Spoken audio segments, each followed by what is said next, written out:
Today, Thursday, the 8th of March 2018, is International Women's Day. And to mark it, I will look at 8 Jamaican women in business, entertainment, arts, religion, politics, academia, and sports who look set to make an impact this year and into the future. Teach them! Always make sure the message reach them! Starting the list is Shelly-Ann Fraser-Pryce. Top sprinter Shelly-Ann Fraser-Pryce took time off for the birth of her son Zion in August 2017. But now, the two-time Olympic 100-meter gold medalist and multiple world championship winner says she's training again and is keen to get back out on the track. There is no fixed date yet for her post-maternity debut, but the 31-year-old, who is also known as the Pocket Rocket, recently said she thinks she can beat her personal best for the 100-meter dash of 10.70 seconds. She has shared snippets of her training on social media. Keep your eyes peeled to see what this top-class athlete can achieve in 2018. Kamina Johnson-Smith. Law graduate Kamina Johnson-Smith is currently serving in 2 top government roles as Minister of Foreign Affairs and leader of government business in the Upper House. She's been at the forefront of government work to pass the controversial National Identification and Registration Act 2017 NIDS. Initial rollout of the identity scheme is planned for early 2019, and the public debate over the policy will likely continue throughout the year. As well as NIDS, Johnson-Smith will be representing Jamaica on the international stage and handling key relationships with allies and trading partners. For the next 6 months, she will also be taking on the presidency of the African, Caribbean and Pacific ACP Group of Nations. Next is Imani Duncan-Price, a former senator. Imani Duncan-Price is currently Chief of Staff to the Leader of the Opposition, Peter Phillips, of the PNP. The mother of 3 has been part of Jamaica's political scene for several years now and a prominent voice on gender issues, challenges faced by working-class Jamaicans, and inequality. She's just been chosen to take part in a highly prestigious global leadership program called the Eisenhower Fellowship that will see her traveling across the US to study different projects to see how they could translate into domestic development and growth. She says she wants to apply what she learns to create a policy action framework for Jamaica with a view of establishing effective industries in music, sports, and entertainment.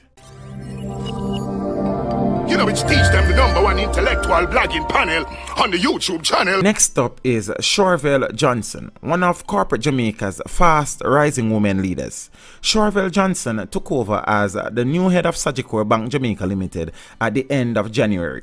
The veteran banker has previously held top positions in companies including First Global and Proven Wealth and Proven Fund Managers. She says she's extremely energized and elated to lead the Sagicor Bank team to new heights, and many will be paying keen attention to what this prominent businesswoman can achieve in her new role.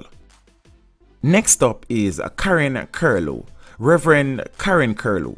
Last month, formally became the first female president of the 40,000-strong Jamaica Baptist Union.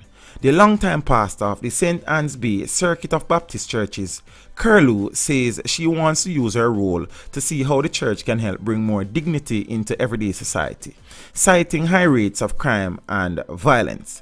She's now the 3rd woman to serve as president of a Jamaican church, following Reverend Christine Gooden Bengushi of the Methodist Church and Reverend Phyllis Smith Seymour of the Moravian Church. In a recent letter to the Observer, Women's Empowerment for Change welcomed her appointment and said it hopes that as Jamaica's religious leadership becomes more diverse, it can work on developing initiatives within churches to tackle issues like domestic and sexual violence.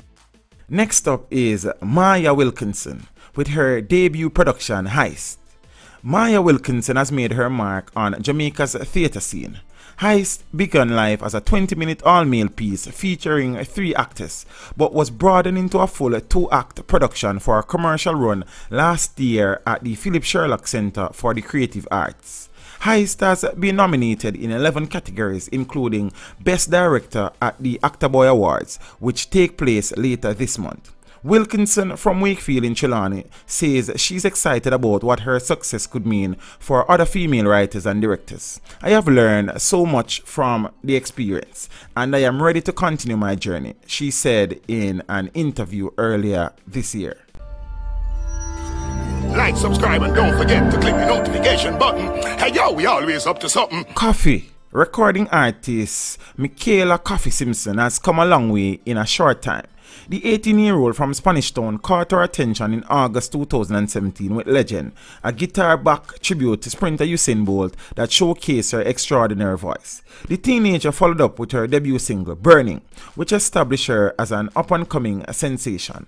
Last month, veteran reggae singer Koffee shared a stage with her at Rebel Salute, saying that she was exceptionally talented. Koffee's just taken home Breakthrough Artist of the Year at the Jamaica Reggae Industry Association Jerry Awards and says she's planning more singles. I don't even really have words to describe all the things that are going on for me and how it is making me feel, she said in a recent interview. And closing out the list is the one to watch in the future. Anne-Teresa Birthright, a PhD student in developmental geography at the University of the West Indies.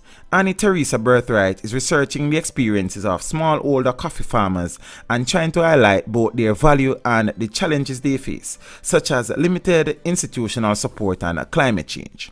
She and a colleague are also working with jolted small-scale farmers in St. Elizabeth after beating competitors from around the world to win a grant from an international food think tank in 2016. Birthright, who last year won the Prime Minister Youth Awards for Excellence for International Achievement, is working on her dissertation. Going forward, she says she wants to help farmers gain the knowledge to move from production into value chain. With these opportunities, young people don't have to correlate farming with poverty, but view this field as a viable business option, she said. This video was made possible through the continued generosity of my patrons. To become a patron, follow the link in the description below.